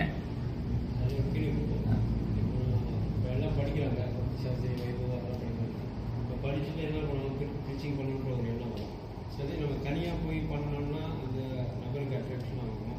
இது கூட்டமாக டிவோட்டிகளோட இல்லை ஒரு ஃபங்க்ஷனுக்கு கேதரிக்காக வந்து அப்படி ப்ரீச்சிங் பண்ணுவாங்க. ப்ரீச்சிங்ல நிறைய டைப் இருக்கு. ஒரு சில இடங்களுக்கு தனியா போய் பண்ணா அட்வைசபிள் இல்லை. இப்போ ஒரு பிரபுஜி வந்து ஒரு லேடிஸ் காலேஜ் போறாருன்னா தனியா போனா அது அட்வைசபிள் இல்லை. அப்போ கொஞ்சம் டிவோட்டிஸோட போகும். அது இடம், நேரம், சூழ்நிலையை பொறுத்து இருக்கு. அந்த நபருக்கு எது ரொம்ப அட்ராக்ஷன் ஆகும்? தனியாக போய் பண்ணுறது அந்த மாதிரி நம்ம ஒரு ஃபெஸ்டிவல் பண்ணுறோம், நம்ம டிவோட்டி பக்தர் கூட்டமாக இருக்காங்க, அந்த இடத்துல அவங்கள ஆரம்பிச்சு நீங்கள் பேசணும். அதுல வந்து நம்ம என்ன பண்ணணும், இப்போ ஒரு ஃபெஸ்டிவல் நடத்துறோம், அப்ப நிறைய பேர் நியூ கமர்ஸ் வராங்க. அப்போ அந்த நியூ கமர்ஸ்ல வந்து சில ப்ரீச்சர்ஸ் அங்க இருப்பாங்க டெம்பிள்ல. இப்போ உதாரணத்துக்கு டெம்பிள்ல இருக்கிறவங்க எல்லாருமே ப்ரீச் பண்ண மாட்டாங்க. இப்போ ஒரு சென்டர்ல வந்து இந்த சென்டர்லயே ஒரு 50 பேர் 60 பேர் வராங்கன்னு வச்சுக்கோங்களேன், எல்லாருமே ப்ரீச்சரா இருக்க மாட்டாங்க. ஒரு சிலருக்கு வந்து போகா சர்வீஸ் பண்ண ரொம்ப பிடிக்கும், சிலருக்கு புஷ்ப கைங்கர் ரொம்ப பிடிக்கும், சில கிளீன் பண்றது ரொம்ப பிடிக்கும், சில கீர்த்தன் ரொம்ப பிடிக்கும், சிலருக்கு ப்ரீச்சிங் ரொம்ப பிடிக்கும். அது ஒரு 5000 பேர் செலக்ட் பண்ணணும். அப்போ அவங்க வந்து மெயினா வந்து வரக்கூடியவங்களை ப்ரீச் பண்ணி அவங்கள ஒரு குரூப் ஆஃப் டிவோட்டிஸ் வந்து நம்ம ட்ரெயின் பண்ணணும். இப்போ ஃபார் எக்ஸாம்பிள் வந்து நான் புதுசா வந்திருக்கேன்னு வச்சுங்களேன், நான் வந்து உங்ககிட்ட வந்து பேசுறேன். அப்ப நீங்க என்ன சொல்லணும், பிரபு நீங்க அந்த பக்தர்கிட்ட போங்க, அவருக்கு எல்லா விஷயம் சொல்லி தருவாரு, எனக்கு சர்வீஸ் இருக்கு அப்படி நீங்க என்ன அவுட் அனுப்பிச்சு விட்டுருங்க. அவர் என்ன பண்றாரு, என்னோட கான்டாக்ட் நம்பர் வாங்கிட்டு ஏதாவது ப்ரோக்ராம் பண்றோம், ஏதாவது செமினார் பண்ண போறோம், அந்த மாதிரிலாம் வந்து அவங்க ப்ரீச்சிங்னே அந்த ஒரு குரூப் இருப்பாங்க, அவங்கவுங்க அந்த மாதிரி நம்ம கல்டிவேட் பண்ணணும். So individual cultivation is very important. அப்போ வந்து 1-to-1 கான்டாக்ட் இருக்கும், கேர் பண்ணிக்கலாம் சொல்லலாம். தென் ஸ்லோலி வந்து அதை அப்படியே டெவலப் பண்ணி அந்த இடத்துல என்ன ஆயிடக்கூடாதுன்னா அந்த பர்டிகுலர் டிவோட்டி மேல மட்டும் அட்டாச்மெண்ட் வரக்கூடாது. ப்ரீச் பண்றவர் என்ன பண்ணணும், பிரபுபாதர், கிருஷ்ணர், குரு எல்லாரும் சொல்லி கொடுத்து நம்ம எல்லாம் இப்படிதான் பண்ணணும்னு ஒரு கைட்லைன் பண்ணணும். எல்லாருக்கும் ஒரு கைட்லைன் இருக்கு, அது பண்ணும்போது இட்ஸ் ஓகே. அது மாதிரிதான். அதான் மாயாவாதி. யார் மாயாவாதி அப்படின்னு சொன்னா, இந்த மாயாவாதி வந்து கிருஷ்ணர் ஏத்துக்க மாட்டார். கிருஷ்ணர் ஏத்துக்க மாட்டாரு, கிருஷ்ணருக்கு உருவம் இல்லைன்னு சொல்லுவாரு, தன்னே கடவுளா சொல்லுவாரு. சிவனை வழிபடலாம், அவன் சிவபெருமான கூட அவங்க வந்து கடவுளா ஏத்துக்கிறது இல்லை. சிவபெருமான வந்து அவங்க லிங்க வடிவில் வழிபட்டுட்டு நீங்க இந்த உடலை விட்டா நானும் சிவனும் ஒன்னாயிருவங்கிறது அவங்க கோலே. அவங்களை பொறுத்த வரைக்கும் அவங்க சிவபெருமான வர்ஷிப் பண்ணாலும் மாயாவதியோட பிரச்சனை என்ன, இந்த உடலை விட்டா நானும் சிவனும் ஒன்னாயிருவேன். இப்ப நான் வேற சிவன் வேற இல்லை, சிவோகம் நானும் சிவனும் ஒண்ணுதான். மாயாவாதி வந்து அவங்களுடைய கோலே அதுதான். அதனால கிருஷ்ணர் அதெல்லாம் சைத்தன்ய மகாபிரபு சொல்ற மாயாவாதி கிருஷ்ண அபராதிங்கிறது. மாயாவாதி பாய்ஷிலே ஓ சர்வநாஷ், மாயாவாதிக்கு கேட்கவே கூடாதுங்கிறது. ஏன்னா மாயாவாதி வந்து கிருஷ்ணாவோட உருவத்தை ஏற்றுக்கிறது இல்ல, அது பௌதிகமானதுன்னு நினைக்கிறது. அவர் என்ன நினைக்கிற, மாயாவதியோட கூற்று என்னன்னா அவங்களுடைய ஸ்டேட்மெண்ட். சோ பிரம்மம் இருந்தது, நாமளும் பிரம்மம், இப்ப நம்ம இந்த உடம்பு எடுத்திருக்கிறோம், இந்த உடலை விட்டா நம்ம பிரம்மம் ஆயிரும். அதே மாதிரிதான் கடவுள் இங்க வரும்போது நம்மள மாதிரி ஒரு உடம்பு எடுத்துக்குவாரு, அவர் இதை விட்டுட்டு அவர் பிரம்மம் ஆயிடுவார். அதனால அவர் அபராதி. கிருஷ்ணாவுடைய உடல் நம்ம உடல் மாதிரி இல்லை. கிருஷ்ணாவுடைய ரூபம் வந்து சச்சிதானந்த விக்கிரகம், நித்தியமான அறிவு நிறைந்த ஆன்மீகமான ரூபம் கிருஷ்ணா, எட்டர்னல் ஃபார்ம். நாஸ்திகர் என்ன பண்றாருன்னா கடவுளை இல்ல, கடவுளை மறுக்கிறவர் நாஸ்திகர். கடவுளே கிடையாதுங்கிறது நாஸ்திகன். எல்லாம் இயற்கையா வந்தது, எல்லாம் தானா வருது, கடவுள் எங்க என்ன பண்ணிட்டாரு, இது நாத்திகம். நாத்திகத்துல கடவுள் இல்லைன்னு சொல்லுவாங்க. மாயாவதி கடவுளை ஏற்றுக்குவாங்க, நான் உருவம் இல்லைன்னு சொல்லுவாங்க. ஸோ இப்படி சூன்யவாதிங்கிறவங்க புத்தரை பின்பற்றுறவங்க. எல்லாம் சூன்யம், ஆத்மா கிடையாது, கடவுள் கிடையாது, வேதங்கள் கிடையாது, எல்லாத்துக்கும் ஆசைதான் காரணம், இந்த உடலை விட்டா எல்லாம் முடிஞ்சு போச்சு. இந்த சூன்யவாதம் அவ்வளவுதான். அவங்க எல்லாத்தையும் விட்டுறணும், அவ்வளவுதான், முடிஞ்சது. அதுதான் இறந்து போனா எல்லாம் முடிஞ்சு போச்சு. அவங்க கோல் தான். சூன்யவாத கொள்கை நிர்விசேஷ சூன்யவாதம்னா நிர்விசேஷ சூன்யவாதம்னா ஒண்ணுமே கிடையாது. வேதங்கள் மனுஷங்க எழுதி வச்சுட்டாங்க, வேதங்களை நம்பாதீங்க. அதுக்கப்புறம் கடவுள் கிடையாது, ஆத்மானே ஒண்ணு கிடையாது, இந்த உலகம் பொய்யானது, இங்க ஒண்ணுமே கிடையாது, எல்லாத்துக்கும் ஆசைதான் காரணம், அதை விட்டுடு, எல்லாம் முடிஞ்சு போச்சு. ஆனா அவன் என்ன சொல்றாங்க, இதெல்லாம் சொல்லிட்டு புத்தர் ஒண்ணுதான் வழி, அவரை ஃபாலோ பண்ணுங்கிறாரு. அப்ப புத்தர் யாரு, அவர் எங்க இருந்து வந்தாரு? அதுக்கு அவங்ககிட்ட பதில் இல்லை. என்ன சொல்றாங்க கொஞ்சம் நல்லா யோசிச்சு பாருங்க. புத்த கொள்கையை பின்பற்றவங்க ஒரு 9 விதமான கோட்பாடுகளை முன்வைக்கிறாங்க. அந்த 9 விதமான கோட்பாடும் சைத்தன்ய சரிதாம மத்தியிலில் இருக்கு. சைத்தன்ய மகாபிரபு தென்னிந்தியா யாத்திரை வந்த போது ஒரு புத்த துறவி மகாபிரபுட்ட பேசுறாரு. 9 கொள்கையை முன் வச்சாரு. அந்த 9 கொள்கையை சைத்தன்ய மகாபிரபு உடைச்சிருவாரு, ஒண்ணு இல்லைன்னு ஆக்கிடுவாரு. அவங்க என்ன சொல்றாங்க, புத்தர் தான் ஒரே வழி, இந்த எல்லா துன்பத்திலிருந்து விடுபடுறதுக்கு புத்தரை தஞ்சம் அடைங்க, புத்தம் சரணம் கச்சாமி, அவர் தான் எல்லாம். அந்த புத்தர் யாரு? அவர் பகவானுடைய அவதாரம், பகவான் தான் புத்தரா வந்தாரு. அப்ப மறைமுகம் பார்த்தா ஒரு கிருஷ்ணர் தான் வழிபடுறாங்க. புத்தரை வழிபடுறவங்களும் யஜந்தி அவிதி பூர்வகம். புத்தரை ஏத்துக்கிட்டா கிருஷ்ணரை ஏத்துக்கிட்ட மாதிரி தான். அதான் பாகவதத்துல ஃபர்ஸ்ட் கேண்டர்ல சொல்றாங்க வியாசதேவ். அது எப்போ? பாகவதம் எழுதினது 5000 வருஷத்துக்கு முன்னாடி. பாகவதம் எழுதினது 5000 வருஷத்துக்கு முன்னாடி. வியாசர் என்ன சொல்றாரு, இன்னும் 2500 வருஷத்துல புத்தர் அவதரிப்பாருன்னு சொல்றாரு. ஏன் பாகவதம் நித்தியமானது, தூய்மையானது, ஏன் பாகவதம் கிருஷ்ணன் வேறானது இல்லைன்னா, பின்னாடி நடக்கிற விஷயம் பாகவதம் சொல்லுது. இனி வரக்கூடிய 2500 வருஷத்துல பகவானே புத்தர அவதாரம் பண்ணுவாரு. கிக்கிட்டேஷு பவிஷ்யதி அப்படின்னா வருவார், அவதரிக்க போறார். சுரத் விஷாவம், பக்தர்கிட்ட பொறாமை கொண்டவங்களை கவர்வதற்காக பகவான் புத்தர அவதாரம் பண்ணுவார்.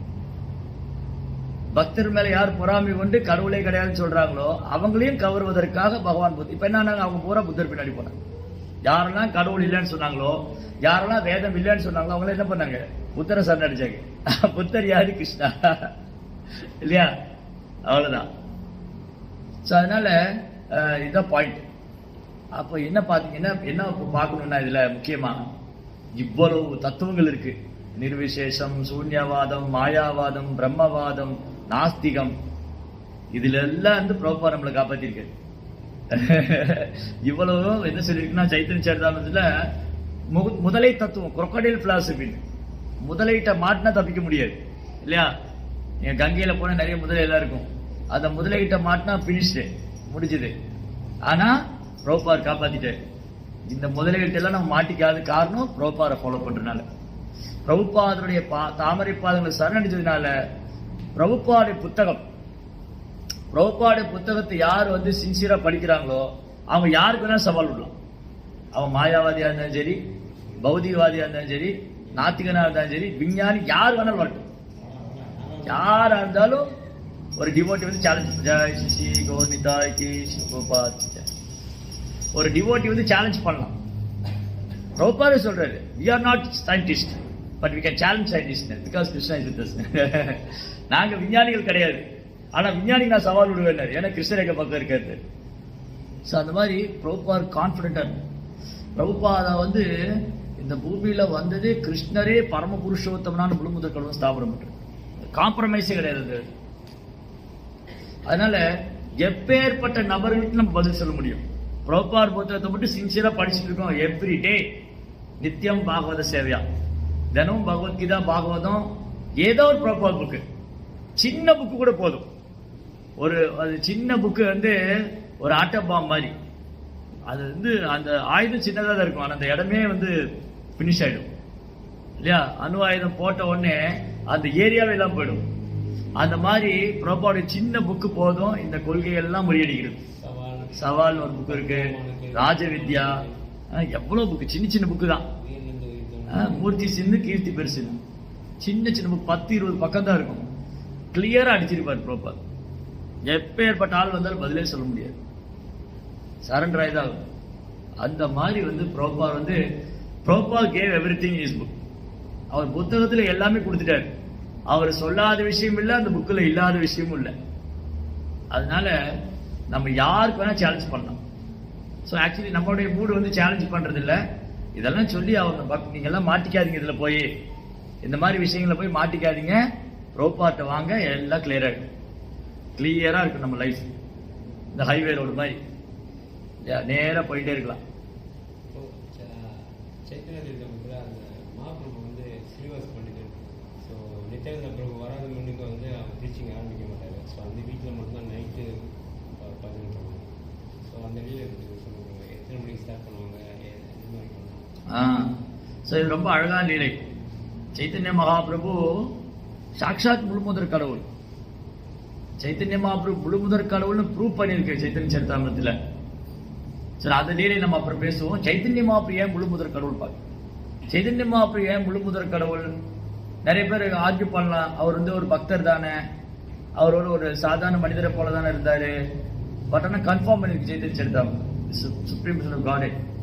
கொஞ்ச நாளைக்கு முன்னாடி சிவானந்த சேனான்னு ஒரு ஆச்சாரியருடைய அவதார தினம் வந்தது. அவதாரம் மறைவு தினமும் வந்தது கொஞ்ச நாளைக்கு முன்னாடி, ரத யாத்திரைக்கு முன்னாடி. சிவானந்த சேனாவுக்கு வந்து பர்சனலா 2 டைம் சைத்தன்ய மகாபிரபு காமிச்சு கொடுத்தா ஒரு முழுமுதற் கடவுள். 2 தடவை சிவானந்த சேனா கண் கூட பார்த்தாரு சைத்தன்ய மகாபிரபு முழுமுதற் கடவுள். ஒரு தடவை என்னாகும், சைத்தன்ய மகாபிரபு சன்னியாசம் எடுத்துட்டு அவரு ஜெகநாதபுரியில் இருக்காரு. பெங்கால்ல வந்து வருஷம் இங்கிருந்து பக்தர்கள்லாம் சைத்தன்ய மகாபிரபு தரிசனம் பண்றதுக்காகவும் ரத யாத்திரை போய் கலந்துட்டு மகாபிரபு தரிசனம் பண்ணி 4 மாசம் அங்க தங்கி இருப்பாங்க.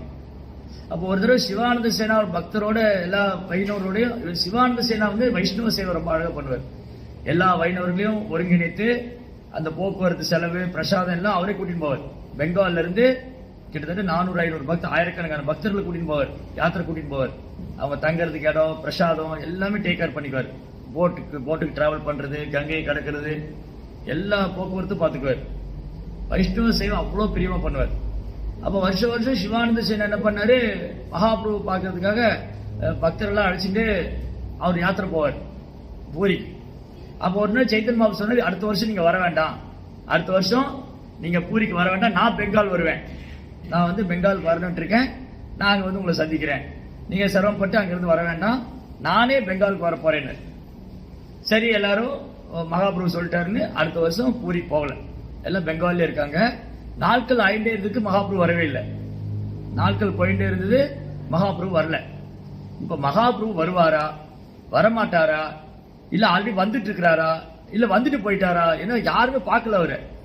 அப்போ அங்க பெங்கால்ல ஒரு டிவோட்டி இருக்காரு, நரசிங்கானந்த பிரம்மச்சாரி, பிரத்திமன பிரம்மச்சாரி நரசிங்கானந்த பிரம்ம. அவர் வந்து அவருடைய இஷ்டமூர்த்தி நரசிங்கதேவ், நரசிங்கரை வழிபடுவார் நரசிங்கானந்த பிரம்மச்சாரி. அவர் உட்கார்ந்து தியானம் பண்ணனா சைதன்ய மகாபிரபு எங்க இருக்காரு, என்ன பண்றாரு அவரால் சொல்ல முடியும். அந்த ஸ்பெஷல் பிளெஸிங் இருக்கு. சைத்தன்ய மகாபிரபு கருணையினால நரசிங்கானந்த பிரம்மச்சாரி உட்கார்ந்துட்டு கொஞ்ச நேரம் அப்படியே சாண்டிங் பண்ணிட்டே இருந்தாருன்னா பகவான் இப்ப சைதன்ய மகாபிரபு என்ன பண்ணிட்டு இருக்காரு, எங்க இருக்காருன்னு சொல்ல முடியும் அவரால். அப்ப எல்லாருக்கும் தெரியும், இந்த நரசிங்கானந்த பிரம்மச்சாரி வந்து அவர் தியானம் பண்ணி உட்கார்ந்தாருன்னா பகவான் எங்க இருக்காருன்னு சொல்லிடுவாரு. அப்ப எல்லாரும் நரசிங்கானந்த பிரம்மச்சாரிட்ட வந்தாங்க. சிவானந்த சேனா எல்லா பக்தர்களும் வந்துட்டு அவர் கேட்கிறாங்க, சைத்தன்ய மகாபிரபு பெங்கால் வரேன்னு சொன்னாரு, அவர் கிளம்பிட்டாரா, வந்துட்டு இருக்கிறாரா, இல்ல வரலையா, வரமாட்டாரா, கொஞ்சம் நீங்க மெடிடேட் பண்ணி சொல்ல முடியுமா? சரி, உட்காந்துட்டாரு. அவர் உட்காந்து மெடிடேட் பண்ணிட்டே இருக்காரு. அப்படியே ஜாயின் பண்ணிட்டு ஹரே கிருஷ்ணா கிருஷ்ண கிருஷ்ணா ஹரே ஹரே, ஹரே ராமா ராம ராமா ஹரே ஹரே. மகாபிரபுடைய தாமரை பாதங்களை தியானம் பண்ணிட்டு நினைச்சிட்டே இருக்காரு. அப்ப அவர் சொல்றாரு, மகாபிரபு இன்னும் கொஞ்ச நேரத்துல இங்க வரப்போறாரு. அவர் ஆல்ரெடி பூரியிலிருந்து கிளம்பி அவர் வந்துட்டு இருக்காரு, கனைய நாட்டசாலைங்கிற இடம் வரைக்கும் வந்துட்டாரு. இன்னைக்கு கொஞ்ச நேரத்துல இங்க வரப்போறாரு. அதனால மகாபிரபு வரப்போறான்னு சொல்லி எனக்கு கொஞ்சம் உங்க வீட்டுல இருந்து கொஞ்சம் தானியங்களா கொடுங்க, நான் குக் பண்ணு மகாபிரபுக்காக. இப்ப மகாபிரபு வரப்போறாரு, அவருக்கு பிரசாதம் செய்ய போகணும்னு சொல்லிட்டு கிச்சனுக்கு போயிட்டார். தியானத்துல இருந்து எந்திரிச்சு கிச்சனுக்கு போயிட்டார். சமையல போய் சாதம், பருப்பு, கூட்டு, பொரியல், வடா, பாய் பெரிய விருந்து பண்ணிட்டார். பக்தர்களுக்கெல்லாம் ஒரு ஆச்சரியம், அப்ப மகாபிரபு வரப்போறாரு, இல்லாட்டி இவ்வளவு கான்பிடண்டா போய் ஒரு குக் பண்ணுவாரா? ஆமா, ஒரு பக்தி யோகிக்கு அவர் பக்தியில வந்து லயிக்கும் போது இதெல்லாம் ஆட்டோமேட்டிக்கா ஒரு கான்சன்ட்ரேஷன் பவர் மேல போயிடும். இப்போ இந்த ஹரே கிருஷ்ணா மந்திரம் ஜெபம் பண்ணும்போது இந்த நாமத்தோட வைப்ரேஷன் கேட்டுட்டே இருந்தா மைண்ட் டிவைட் ஆகாது. இந்த நாமத்தை விட்டு சைலண்ட் மெடிடேஷன் பண்ணி பாருங்க, மனசு உட்காராது. மனம், புலன்கள், புத்தி எல்லாம் வந்து கிருஷ்ணரை விட்டுட்டு கண்ட்ரோல் பண்றது ரொம்ப கஷ்டம். Krishna conscious very easy. Krishna உணர்வுல லயிக்கும் போது ஆட்டோமேட்டிக்கா மற்ற பார்ட்ஸ் எல்லாம் கோஆபரேட் பண்ணும். இப்போ உதாரணத்துக்கு நம்ம பிரசாதம் மட்டும் சாப்பிட்றோம். ஸோ பிரசாதம் மட்டும் சாப்பிட்றதுனால புலன்கள் கட்டுப்படுது. கிருஷ்ண பக்தியை பயிற்சி பண்றதுனால மனது கட்டுப்படுது. சாஸ்திரம் படிக்கிறதுனால புத்தி கட்டுப்படுது. அப்ப எக்ஸ்டர்னல் நம்ம எதுவும் பண்ண வேண்டாம். கிருஷ்ணா வாஸ் இட்செல்ஃப் போதும். கிருஷ்ண உணர்வு ஒன்றே போதுமானது. தனிப்பட்ட விதத்தில் நம்ம எந்த முயற்சி மேற்கொள்ள வேண்டிய அவசியம் இல்லை. பிரபுபாத் என்ன சொல்றாரு, ஒரு பக்தர் வந்து மனதையும் புலன்களையும் செயற்கையா கட்டுப்படுத்த வேண்டிய அவசியம் இல்லை. கிருஷ்ணா கான்சியஸ் வந்து ஒழுங்கா பிராக்டிஸ் பண்ணணும் போதும். கிருஷ்ண உணர்வை வந்து நல்லா கடைபிடிச்சாலே இதெல்லாம் ஆட்டோமேட்டிக்கா கண்ட்ரோல் ஆயிடும். கிருஷ்ணா தான் யோகேஸ்வரா, கிருஷ்ண யோகேஸ்வரா. அப்போ இவர் என்ன பண்ணாரு, ஆமா இவர் என்ன பண்ணாரு, போய் பிரசாதம் பண்ணிட்டு இருக்காரு. பிரசாதம் பண்ணிட்டு அந்த ஆல்டர், அங்க சிவானந்த சேனா வீட்டுல ஒரு ஆல்டர் இருக்கு, அந்த பூஜை மண்டபம். அங்க ஜெகநாத், பல்தேவ், சுபத்ரா, அதுக்கப்புறம் கௌர்னிதாய் எல்லாம் இருக்காங்க. பிளஸ் வந்து இவருடைய நரசிம்மூர்த்தி, நரசிம்ம பிரம்மச்சாரி வழிபடக்கூடிய நரசிம்ம விக்கிரம் வச்சுட்டு ஆஃபரிங் பண்றாரு. ஆஃபரிங் பண்ணும்போது இவர் என்ன பண்றாரு, திரும்பி மெடிடேட் பண்றாரு. திடீர்னு எந்திரிச்சு போய் திரும்பி சமைக்க போயிட்டாரு. பக்தர்கள் எல்லாம் பார்த்துட்டு இருந்தாங்க, என்னாச்சு இவருக்கு, இப்பதானே சமைச்சாரு, இவ்வளவு நேரம் யோசிச்சு பாருங்க. நீங்க இவ்வளவு நேரம் ஒரு பெரிய விருந்து சமைச்சிட்டு திரும்பி நம்மளால சமைக்க முடியுமா? யோசிப்பு. யாராவது கொஞ்ச நேரமா ரெஸ்ட் எடுக்கணும்னு நினைப்போம். காலையில இருந்து சமைச்சிட்டு இருக்கோம், கொஞ்சம் ஓய்வு கொடுங்க, அப்புறம் சமைக்கிறேன். சமைச்சு முடிச்சு அடுத்த கையோட திரும்பி போய் சமைக்கிறாரு. பக்தர்கள் வந்து கேட்டாங்க, ஏன் திரும்ப சமைக்கிறீங்க, நீங்க தான் ஆஃபரிங் பண்ணிட்டீங்களே. அது வந்து சைத்தன்ய மகாபிரபு வந்து என்ன பண்ணாரு, ஜெகநாதருடைய பிரசாதத்தை அவர் சாப்பிட்டாரு. அங்க ஜெகநாதருக்கு வச்சிருந்தது, நரசிம்மருக்கு வச்சிருந்தது, சைத்தன்ய மகாபிரபு வந்துட்டாரு. அவர் என்ன சொல்றாரு, நான் ஆஃபரிங் பண்ணும்போது சைத்தன்ய மகாபிரபு வந்தார், எல்லா பிரசாதத்தையும் சாப்பிட்டாரு. ஜெகநாதருக்கு வச்சு சாப்பிட்டாரு, என்னோட நரசிம்மூர்த்தியும் சாப்பிட்டாரு. இப்ப அவங்களுக்கு நான் திருப்பி குக் பண்ணணும். ஆனா இவங்க யாருமே பார்க்கல, இவங்க யாருமே சைத்தன்ய மகாபிரபு பார்க்கல, எந்த வைஷ்ணவரும் சைத்தன்ய மகாபிரபு பார்க்கல. ஆனா இவர் சொல்றாரு, மகாபிரபு வந்தாரு, மகாபிரபு வந்தாரு, பிரசாதம் சாப்பிட்டாரு, போயிட்டாருங்கிறாரு. இவங்கெல்லாம் ஒரே ஆச்சரியம். அப்ப சிவானந்த சேனாக்கு ஒரு டவுட் இருந்தது. என்ன டவுட்னா, ஒருவேளை உண்மையில் மகாபிரபு வந்தாரா, நம்ம யாருமே பார்க்கலையே, நம்ம யாருமே பார்க்கல, இவர் வந்தாரா வரலையா. ஆனா இவர் கான்பிடண்டா சொல்றாரு, நரசிம்ம பிரம்மச்சாரி கான்பிடண்டா சொல்றாரு, மகாபிரபு வந்தாரு, எல்லாருடைய பிரசாதையும் சாப்பிட்டாரு, ஜெகநாதுக்கு வச்சிருந்தது, நரசிம்மருக்கு வச்சிருந்தது எல்லாத்தையும் சாப்பிட்டாரு. இப்ப நான் திரும்பி அவங்களுக்கு குக் பண்ணு போய் திரும்பி ரெண்டாவது சமைக்கிறார் எல்லாருக்கும் வேண்டி, ஜெகநாதர், பலதேவ், சுபத்ரா, நரசிம்மருக்கு வேண்டி. அடுத்த வருஷம் இது ஒரு டவுட்லயே இருக்கு சிவானந்த சேனாக்கு. அடுத்த வருஷம் பெங்கால்ல இருந்து எல்லா டிவோட்டியும் பூரிக்கு போயிருந்தாங்க. அப்போ சிவானந்த சேனா, நரசிம்மானந்த பிரம்மச்சாரி எல்லாம் மகாபிரபு நமஸ்காரம் பண்றாங்க. மகாபிரபு சொல்றாரு, நரசிங்கா, போன தடவை நான் வந்தப்ப நீ பெரிய விருந்து பண்ணிட்டேன், ரொம்ப டேஸ்டா இருந்தது பிரசாதம், எனக்கு இது வரைக்கும் மறக்க முடியாதுங்கிறாரு. அப்பதான் சிவானந்த சேனா கன்ஃபார்ம் பண்றாரு, மகாபிரபு வந்துட்டு போயிட்டாரு. நம்ம பார்க்காதனால மகாபிரபு வரல. அதே மாதிரிதான். சோ கிருஷ்ணரை நான் உணராதனால, கிருஷ்ணர் நான் பார்க்காதனால கிருஷ்ணர் இல்லைன்னு அர்த்தம் இல்ல. கிருஷ்ணா வந்து தூய பக்தர்கள் தானே வெளிப்படுத்துவாரு. அப்ப அங்க இருந்தவங்க தூய பக்தர்கள் தான். ஆனா மகாபிரபு இந்த நிலையை பண்ணாரு. ஏன் பண்ணாரு, தான் முழுமுதற் கடவுள் நிரூபணம் பண்றாரு. ஏன்னா அவர் கருணை இருந்தா மட்டும்தான் ஒரு தூய பக்தரா இருந்தா கூட பகவான் கருணை கொடுத்தா மட்டும்தான் அவர் பார்க்க முடியும். கிருஷ்ணா விரும்பணும். நமே விது சுரகனா பிரபவம் ந மகர்ஷியக, மாபெரும் தேவர்களும் மகா ரிஷிகளும் பகவானுடைய வைபவங்களை அறிய முடியாது. எப்படி புரிஞ்சுக்க முடியும்? கிருஷ்ணாவுடைய கருணை இருந்தா மட்டும்தான் புரிஞ்சுக்க முடியும். அப்பதான் சிவானந்தனை கன்ஃபார்ம் பண்ணாரு, சைத்தன்ய மகாபிரபு முழுமுதற் கடவுள். ஏன்னா அவர் விரும்பினா அவருடைய அனுமதி இல்லாம, அவருடைய கருணை இல்லாம ஒருத்தர் பார்க்க முடியாது. அப்புறம் ஒரு தடவை என்னாச்சு, அந்த பெங்கால்ல வந்து இன்னொரு பிரம்மச்சாரி இருக்காரு, நகுல பிரம்மச்சாரி. ஆனா எல்லாருக்கும் வந்து தெரியும், நகுல பிரம்மச்சாரி உடல்ல சைத்தன்ய மகாபிரபு தோன்றுவார். அவர் வந்து ஆக்சுவலி சைத்தன்ய மகாபிரபு வந்து பூரியில இருக்காரு, சன்னியாசி எடுத்துட்டு மகாபிரபு பூரியில இருக்காரு. பெங்கால்ல வந்து என்ன நடக்கும்னா, சில நேரம் நகுல பிரம்மச்சாரி உடல்ல வந்து மகாபிரபு தோன்றி அந்த பக்தர்கள் ஆசீர்வதிப்பார், பக்தருடைய பிரார்த்தனையை கேட்பாரு, பக்தருடைய அன்பு பரிமாற்றம் செய்வாரு. இது வந்து ஒரு நாள் சிவானந்த சேனாக்கு டவுட்டா இருந்தது, எப்படி நகுல பிரம்மச்சாரி உடல்ல மகாபிரபு வருவாரு, டவுட், ஒரு சின்ன டவுட் இருந்து. அப்போ ஒரு நாள் நகுல பிரம்மச்சாரி உடல்ல மகாபிரபு வந்திருக்காரு, எல்லாரையும் ஆசீர்வதிக்கிறாருன்னு சொல்லி எல்லாரும் போய் பாக்குறாங்க. இவருக்கு ஒரு டவுட், உண்மையாலுமே நகுல பிரம்மச்சாரி உடல்ல மகாபிரபு வந்திருக்காரா, இதை நான் பரீட்சை பண்ணணும் அப்படின்னு அந்த கூட்டத்தில் ஒளிஞ்சுக்கிட்டே இவர் முன்னாடி வரல. இந்த நகுல பிரம்மச்சாரி என்ன பண்றாரு, கூப்பிடுறாரு. இந்த கூட்டத்தில் சிவானந்த சேனா இருக்காரு, ஏன் ஒளிஞ்சுக்கிட்டு முன்னாடி வர சொல்லுங்க. இப்படி மகாபிரபு பேசுறாரு. அந்த நகுல பிரம்மச்சாரி உடல்ல இருந்து மகாபிரபு பேசுறாரு. இந்த கூட்டத்தில் சிவானந்த சேனா ஒளிஞ்சிட்டு இருக்காரு. அவர் சந்தேகப்படுறாரு, நான் நகுல பிரம்மச்சாரி உடல்ல இருக்கணும் இல்லையா, அவர் முன்னாடி வர சொல்லுங்க. அவர் வந்த உடனே மகாபிரபு நகுல பிரம்மச்சாரி உடல்ல இருந்து பேசுறாரு. அவர் சொல்றாரு, நீ வந்து என்ன ஆஃபரிங் டைம் என்ன மந்திரம் சொல்ற, அந்த மந்திரம் எனக்கு தெரியும். நீ வந்து கிருஷ்ணாவுடைய மந்திரத்தை சொல்லி தான் ஆஃபர் பண்ணி, இந்த மந்திரம் சொல்லி நீ ஆஃபர் பண்றேன்னு அதை சொல்றாரு. யாரு, நகுல பிரம்மச்சாரி உடல்ல இருந்து மகாபிரபு பேசுறாரு. அப்படின்னா கிருஷ்ணா முழுமுதற் கடவுள். அவர் வந்து அவர் விருப்பப்படி எங்க வேணாலும் தோன்ற முடியும். அவர் முழு சுதந்திரத்தினால அவர் எந்த ஜீவாத்மாவும் சக்தி அளிக்க முடியும், எந்த ஜீவாத்மாவுக்கு சக்தி அளிக்க முடியும். அவர் எங்க வேணாலும் தோன்ற முடியும், அவர் என்ன வேணாலும் செய்ய முடியும். அதுதான் ஆம்னிபொட்டன்ட் இல்லையா. ஆம்னிசென்ஸ் ஆம்னிபொட்டன்ட்னா கிருஷ்ணா இஸ் எவ்ரிவேர். அதே சமயம் அவர் சுப்ரீம் பர்சனல் காட், அவர் முழுமுதற் கடவுள். அவர் முழுமுதற் கடவுளா சச்சிதானந்த ரூபத்தில் இருப்பாரு, அவர் எங்கு வியாபிச்சு இருப்பார். அதனால்தான் அவர் கடவுள். ஏன் கிருஷ்ணா முழுமுதற் கடவுள்னா அவர் தன் சக்தியின் மூலம் எங்கு வியாபிச்சு இருப்பாரு. அவர் எல்லா விதத்திலையும் பரமாத்மா இருப்பாரு, கோயில விக்கிரமா இருப்பாரு. அவரால் என்ன பண்ண முடியாது. அதனால சைத்தன்ய மகாபிரபு முழுமுதற் கடவுள். இது வந்து சிவானந்த சேனா கன்ஃபார்ம் பண்றாரு 2 தடவை. இந்த லீலை மூலமா மகாபிரபு காமிச்சு கொடுக்கிறார், நான் வந்து ஒரு சாதாரண மனிதன் அல்ல, நான் ஒரு சாதாரண பக்தன் அல்ல. கலியுகத்துல பகவானே பக்தன் ரூபத்துல வந்து தன்னை மறைச்சிட்டு இருக்காரு. அவ்வளவுதான் வித்தியாசம். எதுக்காக? இந்த கிருஷ்ண நாமத்தை எல்லாரும் கொடுக்கணும், இந்த கிருஷ்ண நாமத்தை அனுபவிக்கணும், எல்லாருக்கும் வந்து கிருஷ்ண பக்தி கிடைக்கணும்னு சொல்லி பகவானே பக்தி தொண்டை பரப்புவதற்காக சைத்தன்ய மகாபிரபு வந்தார். அது அவருடைய காரணமற்ற கருணை. நமோ மகாவதான்ய. சைத்தன்ய மகாபிரபு காரணமற்ற கருணைனால இதுல வந்திருக்காரு, மலேசியால இல்லையா. சைத்தன்ய மகாபிரபு யாருன்னு பெங்கால ஒரு சிலருக்கு மட்டும் தான் தெரிஞ்சது. பக்தி சித்தாந்த சரஸ்வதி தாக்கூர் கருணையால இந்தியா முழுவதும் தெரிஞ்சது. பிரபுபாடை கருணையால உலகம் முழுவதும் தெரிஞ்சிருச்சு. பாத்தீங்களா? சோ தெரியாது மகாபுடைய கருணை யாருக்கு எப்ப கிடைக்கும்.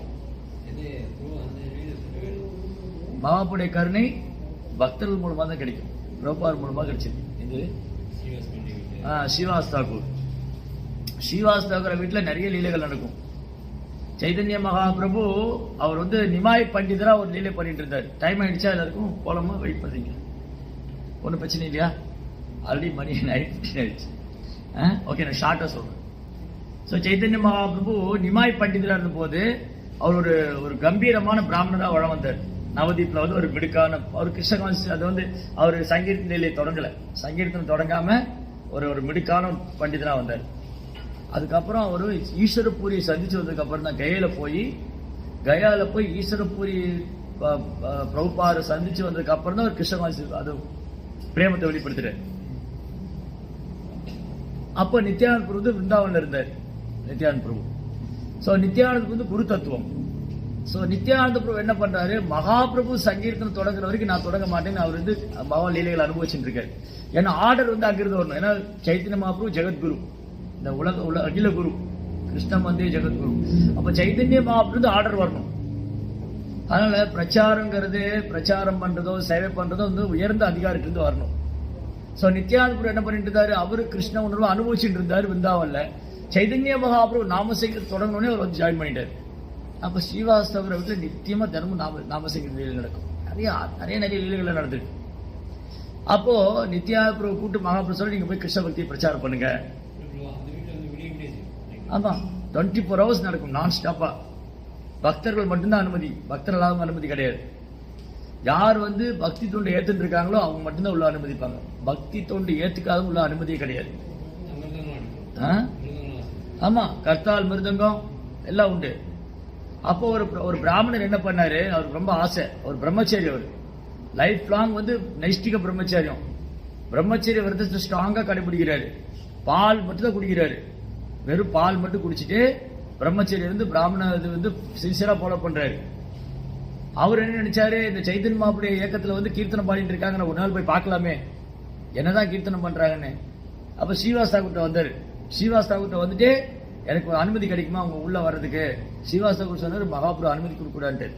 மகாபிரபு வந்து பக்தர்கள் மேல பொறாமை இருக்கிறவங்க, நாம சங்கீதத்துல நம்பிக்கை இல்லாதவங்களுக்கு அனுமதி கிடையாது. அதான் உங்களை எப்படி நான் அனுமதிக்க முடியும்? மகாபிரபு கோச்சுருவாரு. இல்லை ஒரு நாள் வந்து அனுமதி கொடுங்க, நான் ஓரமா ஒளிஞ்சுன்னு பார்த்துட்டு போய்க்கிறேன். இல்லை மகாபிரபு தெரிஞ்சா கோபப்பட்டுருவாரு, மகாபிரபு அனுமதிக்க மாட்டாரு. பொறாமைக்காரங்க, பக்தி தொண்டில் நம்பிக்கை இல்லாதவங்க, அப்புறம் பக்தர்கள் மேல பொறாமை இருக்கிறவங்க அனுமதியே கிடையாது. இவர் சொல்ற எனக்கு அப்படிலாம் ஒண்ணும் இல்லை, நான் கொஞ்சம் ஓரமா நின்று பார்த்துட்டு போயிடுறேன். சரி, நான் வந்து வைஷ்ணவர்னா ரொம்ப கருணை வாய்ந்தவர் தானே, சரி நீங்க வந்து என்ன பண்ணுங்க, நீங்க ஒழிஞ்சுக்கங்க உள்ள, மகாபிரபு கீர்த்தன் பாடுவாரு, அவர் கீர்த்தன் பாடி போனதுக்கு அப்புறம் நீங்க போடுங்க. இவர் உள்ள ஒழிஞ்சிட்டு இருக்காரு, ஒரு பெரிய ட்ரம்முக்கு பின்னாடி ஒழிஞ்சிட்டு இருக்காரு. மகாபிரபு வந்து கீர்த்தனை பாடிட்டு இருக்கு. எப்பவுமே மகாபிரபு வந்து ஸ்ரீவாஸ் தாக்கூர் வீட்டுல கீர்த்தனை பாடும்போது தண்ணி மறந்து போய் அவர் கண்ணு வந்து அப்படியே அருவி மாதிரி கண்ணீர் மேல உள்ளவங்க நினைச்சு விட எல்லாருமே அப்படி அருவி மாதிரி தெளிக்கும். அப்படியே உடம்பெல்லாம் மயிர் குத்துரும், நாவெல்லாம் தழுந்து அப்படியே மயங்கி விழுந்துருவார். அந்த கிருஷ்ண உணர்வுடைய கிருஷ்ண பிரேமத்தை மகாபிரபு அனுபவிப்பார் ஸ்ரீவாஸ் தாக்கூர் வீட்டுல. அப்படியே எக்ஸ்டசி. அந்த கிருஷ்ணநாம சங்கீர்த்தனை பண்ணும்போது மகாபிரபு தண்ணியே மறந்து உச்ச உன்னத நிலை அடைஞ்சிருவார். ஆனா அன்னைக்கு வந்து பாதிரி பாடிட்டாரு. அன்னைக்கு அவர் வந்து அந்த எக்ஸ்டென்சி வர மாட்டேங்குது. மகாபிரபு வந்து ட்ரை பண்றாரு திரும்ப திரும்ப, அவருக்கு அந்த எக்ஸ்டென்சி வர மாட்டேங்குது. மகாபிரபு கேட்கிறாரு, ஸ்ரீவாஸ் இந்த கூட்டத்தில் யாரோ நாண்டி ஓட்டி இருக்காங்களா, பக்தர் இல்லாதவங்க யாராவது இருக்காங்களா? ஸ்ரீவாஸ் இல்ல மகாபிரபு, எல்லாரும் பக்தர்கள் தான் இருக்காங்க, அப்படிலாம் ஒண்ணும் இல்லை, நீங்க கண்டினியூ பண்ணுங்க. திரும்பியும் திறந்து இருந்தார், திரும்பி பாதிரி நிப்பாட்டிட்டாரு. திரும்பியும் பாதியில நிப்பாட்டிட்டாரு. இல்ல ஸ்ரீவாஸ், இங்க யாரும் ஒரு நாண்டி ஓட்டி இருக்கு, பக்தர் அல்லாதவங்க யாரும் இங்க ஒழிஞ்சிருக்காங்க. அப்போ ஸ்ரீவாஸ் மௌனமா இருப்பாரு, இவர் வெளியே வருவார். இவர் வெளியில வந்தோடனே மகாபிரபு கேட்பாரு, நீங்க என்ன உங்களுடைய பிரம்மச்சரிய விரதத்தினாலேயோ, நீங்க பிரம்மச்சரிய ரொம்ப ஸ்ட்ராங்கா பிராக்டிஸ் பண்றீங்க, உங்க பிரம்மச்சரிய விரதத்தினால உங்க தபத்தினால வெறும் பால் மட்டும் தான் குடிக்கிறேன், இந்த தபத்தினால அப்ப நீங்க உயர்ந்த குலத்துல பிறந்திருக்கேன், அதனால நீங்க கிருஷ்ணரை கவர்ந்தலாம் நினைக்கிறீங்களா? உங்க உயர்ந்த குல பிறப்பு, உங்க பாண்டித்யம், உங்க தபம், உங்க விரதம் இதெல்லாம் கிருஷ்ணரை கவராது. நீங்க எளிமையா பணிவா பக்தி பண்ணலாம், நீங்க கிருஷ்ணரை கவர முடியாது. நீங்க எளிமையா பணிவா பக்தி தொண்டுங்கிற பாதைக்கு வராத வரைக்கும், பக்தருடைய சங்கத்தை ஏற்றுக்காத வரைக்கும் உங்களால கிருஷ்ணருடைய நாம ரூப குணாதிசயம் உணரவே முடியாது. அப்படி இருக்கும்போது உங்க வரட்டு தத்துவத்துக்காக நீங்க இதுல அனுபவிக்க முடியாது, நீங்க வெளியே போலாம், உங்களுக்கு இடம் இல்லை. ஏன்னா உங்களுக்கு வந்து கிருஷ்ணநாம சங்கத்து மேல நம்பிக்கை இல்லை, உங்களுக்கு பக்தர்கள் மேல அன்பு கிடையாது, நம்பிக்கை இல்லை. உங்களுக்கு வந்து நீங்க வெறும் தவம் பண்றதுனால விரதம் இருக்கிறதுனால கிருஷ்ணர் உணர்ந்தலாம் நினைக்கிறீங்க, அது முடியாது. அதனால உங்களுக்கு அனுமதி இல்லை, நீங்க போலாம். இப்போ வெளியில போகும்போது அவர் ஃபீல் பண்றாரு, எனக்கு வந்து மகாபுடைய சங்கீர்த்தனை பார்க்கறதுக்கு பாக்கியம் கிடைச்சி என்னால முழுமையா பார்க்க முடியல. அப்ப என்ன காரணம்? என்னுடைய இந்த பொய்க்கருவம். இந்த பொய்க்கருவம், நான் பிராமணன் உயர்ந்த குலத்துல பிறந்திருக்கேன், இந்த பொய் அகங்காரம், நான் கடுமையா தவம் இருக்கேன், விரதம் இருக்கேன், இதை வச்சு கிருஷ்ணாவை திருப்திப்படுத்தலான்னு. எளிமையான பணிவான பக்தி இருந்தா மட்டும்தான், பக்தி தொண்டால மட்டும்தான் கிருஷ்ணாவை திருப்திப்படுத்த முடியும். இப்ப நான் மகாபிரபு உணர்த்திட்டாரு, நான் பேசாம ஒழுங்கா பக்த சங்கத்துல இருந்துக்கலாம் அப்படின்னு அவர் ஃபீல் பண்றாரு. அப்ப மகாபிரபு கூப்பிட்டாரு அவர். ஏன்னா அவர் தன் தவற உணர்ந்துட்டாரு. எப்போ பக்தர் சங்கத்துல இருந்து பக்தியை பயிற்சி பண்ண ஆசைப்பட்டாரோ நான் மகாபிரபு சேர்த்துட்டாரு அவர். அவ்வளவுதான்.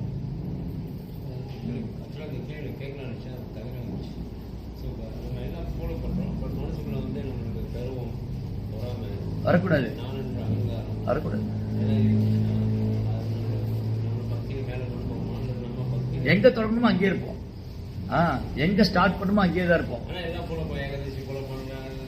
எல்லாம் இருக்கு, எல்லாமே இருக்கு. நம்ம பண்றதே உள்ள இன்னர் கிளீன் பண்றதா, இன்னர் ஹார்ட்டை வந்து பியூரிஃபை பண்றது அதெல்லாம். சோ பக்தி தொண்டு, பக்தியோட ப்ராசஸே என்னன்னா நம்ம மனதை தூய்மைப்படுத்துறதுதான். சோ நான் மேலோட்டமா பக்தி பண்ணிட்டு உள்ளுக்குள்ள நான் சேஞ்ச் ஆகலைன்னா, நான் சேஞ்ச் ஆகிறது கிருஷ்ணர் வெயிட் பண்ணுவார். பக்தி தொண்டு பண்றோம், அதுக்கான பெனிஃபிட் நமக்கு கிடைக்கும். ஆனா கிருஷ்ணாட்ட போவோமா, இந்த குணங்கள் மாறுற வரைக்கும் போக மாட்டோம். கிருஷ்ணா சான்ஸ் கொடுத்துட்டே இருப்பார். சோ அதனால பக்தினாலே தூய்மைப்படுத்துறது தான். நேற்று கூட பக்தி ரசாம்சத்தை படிச்சிருந்தேன். பக்தி ரசாம்சத்து புக்ல பிரபா என்ன சொல்றாரு, பக்தி தொண்டுனாலே தூய்மை செய்யக்கூடியதுதான். பக்தி தொண்டை விட ஒரு உயர்ந்த தூய்மைப்படுத்தக்கூடிய ப்ராசஸ் வேற கிடையாது. பக்தி தொண்டு மாதிரி புனிதப்படுத்தக்கூடிய சிறந்த முறை, தூய்மைப்படுத்தக்கூடிய முறை வேற எதுவும் கிடையாது. வேற எந்த யோகமும் பண்ணது, அது ஞான யோகமோ தியான யோகமோ கர்ம யோகம் அஷ்டாங்கம் எதுவுமே பண்ணது. பக்தி தொண்டு மட்டும்தான் நம்ம பியூரிஃபை பண்ணணும். அப்போ பக்தி தொண்டு பண்றேன் நான் பியூரிஃபை என்ன அர்த்தம்? ப்ராப்ளம் என்கிட்ட இருக்குன்னு அர்த்தம். பக்தி தொண்டு தூய்மையானதுதான். பக்தி தொண்டு தூய்மையானது. நான் தூய்மை அடையலைன்னா நான் அதை முழுமையா பண்ணல, நான் கவனமா செய்யல, நான் மேலோட்டமா பண்றேன்னு அர்த்தம். ரைட்? இதெல்லாம் அனர்த்தங்கள். என்ன அனர்த்தங்கள்? பேர் புகழ் பதவி எல்லாம் அனர்த்தம். ஸோ இது என்ன பண்ணும், அது நமக்கு அட்டாச்மெண்ட் டெவலப் ஆயிடுச்சுன்னா கிருஷ்ணன் மேல அட்டாச்மெண்ட் வராது, நம்ம அதுலேயே சாட்டிஸ்ஃபைட் ஆயிடும்.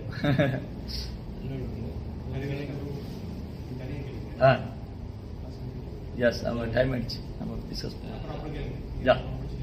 யா ஷூர். हरे कृष्णा. वीरेंद्र श्रीमद् भगवत गीता की जय, श्री प्रभुपाद की जय. हरे कृष्णा.